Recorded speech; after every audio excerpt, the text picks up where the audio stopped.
Le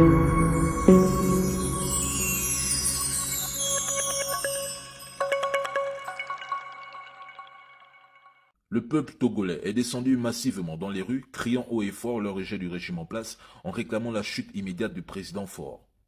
Ce ne sont pas juste des revendications, c'est le ras-le-bol général.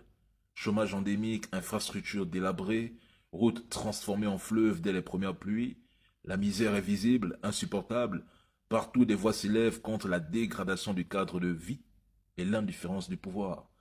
Dernier coup de massue, une hausse brutale du tarif de l'électricité, surtout quand le courant est instable, souvent absent. C'est ce que pensent de nombreux Togolais.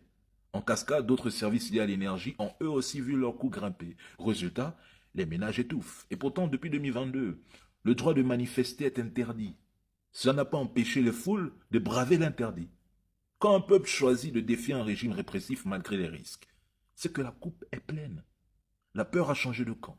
Et l'étincelle est venue après une modification contestée de la Constitution imposée par le pouvoir pétinant celle de 1992. Le pays est entré dans une phase de rupture, une fracture politique profonde. Donc une colère qu'aucun silence ne peut étouffer. Donc dire que c'est insignifiant parce que seulement 3 ou 4 quartiers sont en grève, mais c'est refuser de voir ce que ces 3 quartiers ou 4 quartiers incarnent, c'est-à-dire la première étincelle. C'est toujours comme ça que commencent les grandes secousses.